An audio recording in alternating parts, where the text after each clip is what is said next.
Olá, eu estou aqui mais uma vez com o Matheus, o líder do Seara Urbana. Vamos, nesse vídeo, vamos ouvir algumas das histórias que ele já me contou nos bastidores, batendo papo por aí, e tem algumas histórias bem interessantes. Então, vamos conversar com o Matheus. Oi, Matheus, como vai? Tudo bem? Beleza, Eudato, você? Tudo certo? Tudo tranquilo, tudo sossegado, cara. Então, uma vez você me falou, me contou uma história do serial killer que vocês, não sei se foi você ou se os voluntários encontraram na rua. Como é que foi aquela história? Olha, não foi um caso, mas já foram dois casos que aconteceram aqui nas ruas de Campinas. O primeiro a gente só ficou sabendo, a gente não teve muito contato, que era um cara que eles chamavam de Wolverine, porque ele esfaqueava alguns moradores de rua. Então, ele chegou a matar, se eu não me engano, 3 ou 4 moradores de rua. E aí, se eu não me engano, foi 2013, 2012, 2013, teve um cara que estava matando moradores de rua também, em Campinas, e o pessoal apelidou ele de Thor, porque ele matava a marretada. Então ele carregava uma marreta e ele pegava moradores de rua que estavam nos cantos, estavam mais isolados, no alto da madrugada, assim, e ele matava, assim, gratuitamente. Ele chegou a matar, se eu não me engano, foram 9 ou 10 moradores de rua, e, e muitos, pelo menos 2, 3 a gente conhecia, eram moradores de rua que a gente estava trabalhando na recuperação. Teve um que foi o cara muito. E ele foi um cara que, assim, trouxe muita tristeza pra gente, porque a gente estava com ele toda sexta-feira e todo domingo, durante 4, 5 meses, trabalhando na recuperação dele. Um cara muito crente, gostava de tocar violão, então ele vinha nos nossos encontros da Seara Urbana, queria ficar tocando violão, ele tocava, cantava, era bem legal. E ele acabou sendo assassinado por esse serial killer. E teve um morador de rua que esse serial killer não conseguiu matar. Deu muitas marretadas nele, ele achou que tinha matado, e ele chegou a ir para o hospital. Alguns voluntários nossos foram lá visitar ele. Ele ficou com um pouquinho de sequela, mas graças a Deus ele não morreu, né? E aí, na época, uma policial amiga nossa, ela estava investigando esse caso, e eles estavam chegando um suspeito, e era um cara que a gente conhecia da rua, era um morador de rua, eles achavam que ele era o culpado. E aí ela trouxe para a gente algumas provas para a gente ajudar a achar o serial killer. E a gente falou para ela, olha, esse cara aqui a gente tem quase certeza que não é, porque a gente convive com ele, a gente está sempre junto, ele conhece todo mundo, tal, a gente acha que não é. E aí a polícia prendeu ele, mas depois soltou por falta de provas e acabou prendendo o verdadeiro serial killer. Era um cara que o pai dele bebia muito e batia nele, na mãe e nos irmãos. E ele chegou a ficar na rua durante o tempo. E aí o pai morreu, ele ficou sozinho e ele teve problemas psicológicos muito profundos, esse cara. E aí ele via morador de rua, ele viu o pai dele. E ele, como ele odiava o pai dele, ele tomou essa decisão de sair matando o morador de rua. Acho que ele ficou 2 ou 3 meses fazendo isso até ser pego, né?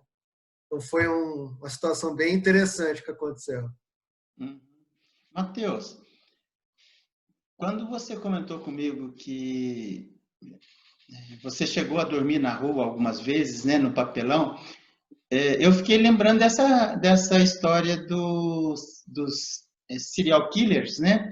E o risco que eventualmente você poderia passar na rua. O que que você fala, assim, da tua experiência de ter dormido nos papelões também na rua? Olha, eu dormi algumas vezes, né? E é uma experiência, assim, para gente que trabalha com morador de rua, foi um passo a mais para tentar compreender um pouquinho mais o que é a situação de rua. É claro que eu ter dormido várias vezes na rua não me faz um morador de rua, né? Não me faz alguém na situação de rua. Mas com certeza me aproximou mais de entender um pouquinho mais da realidade deles, né? Então, das vezes que eu dormi na rua, realmente passa muito a gente fica com esse medo mesmo de ser atacado na rua, né? Porque tem primeiro as pessoas externamente, que a gente já viu vários casos, né, durante esses anos, né, de gente que não gosta e vai lá para fazer maldade mesmo com o morador de rua, né? Mas o pior, na verdade, que até estatisticamente a maior parte das mortes de morador de rua são causadas por eles mesmos. Então, são brigas entre eles, disputas entre eles, que acabam gerando esses conflitos e eles mesmos se matam muito, né? Mas teve uma vez que eu dormi na rua, até eu relato naquele livro que eu lancei em 2016, contando algumas histórias, que foi impactante para mim, que foi a primeira vez que eu dormi na rua. Então, eu lembro que eu fui à noite, o nosso trabalho que a gente fazia com os moradores de rua, que você até participou algumas vezes, né? Então, eu fui naquele horário e fui sem nada, né? Eu não levei celular, não levei nada, porque eu sabia que eu já ia dormir na rua.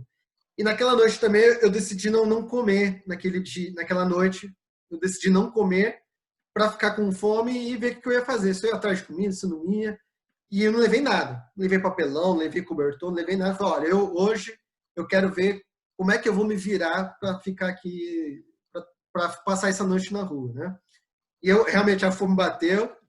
E aí chegou uma instituição que estava trabalhando com eles lá, mas eu acabei não conseguindo pegar e acabei não comendo. Fiquei com fome mesmo aquela noite.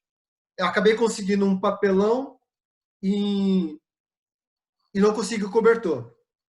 Aí eu peguei o papelão, coloquei ele do lado, falei com os caras, vou dormir aqui hoje com vocês, tá? Pô, Matheus, legal, tal. É perigoso, tal, mas não, a gente vai ficar de olho aqui em você. Eu falei, não, fica tranquilo, né? Segue sua vida normal aí, eu tô aqui por minha conta e risco mesmo, né? E aí eu lembro que eu coloquei papelão lá, e aí o morador de rua veio e me trouxe um cobertor.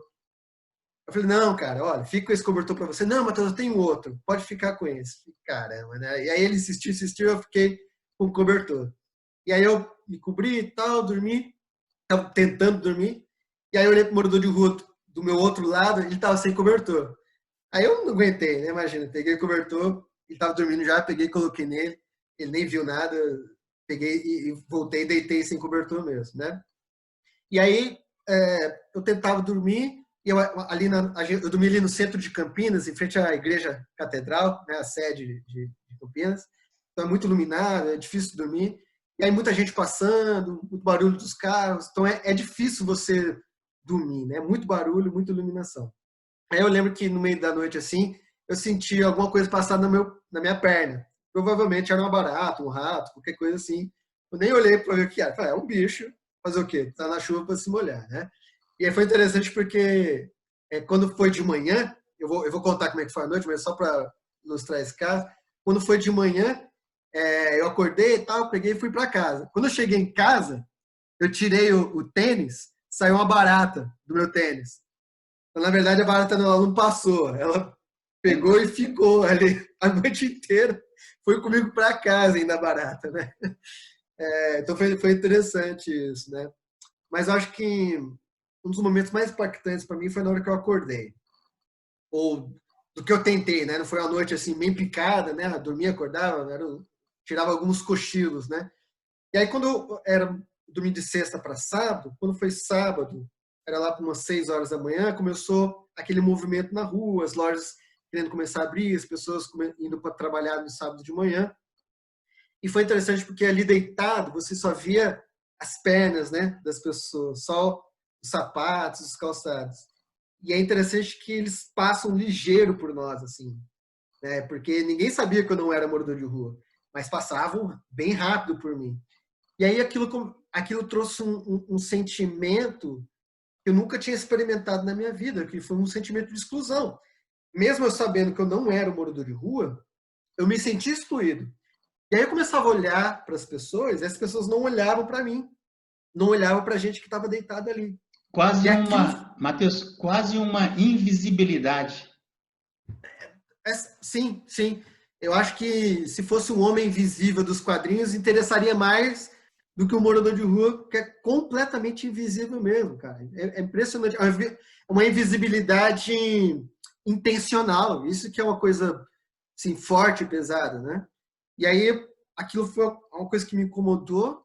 E aí eu comecei a falar, vou provocar esse pessoal aqui, né? E aí eu comecei a pedir um abraço. Eu estava deitado ali e eu gritava para as pessoas, oh, me dá um abraço. Então as pessoas passavam, eu falava, dá um abraço. E as pessoas passavam, olhavam assim, uns passavam meio assustados, iam embora, outros davam risada, achavam que era brincadeira, mas ninguém veio me dar um abraço. Aí aquilo foi me comandando, eu peguei, fiquei de pé, enrolei no cobertor, E eu falei assim, cara, você pode me dar um abraço? E as pessoas passavam, e eu comecei a olhar no olho das pessoas. Falei assim, me dá um abraço? Você aí, ó, você me dá um abraço? Você que tá passando, eu comecei a olhar no olho das pessoas, pedir um abraço, ninguém me dava. Ninguém, cara. E aquilo foi se tornando uma coisa que eu não percebi, que eu comecei a ficar angustiado por um abraço.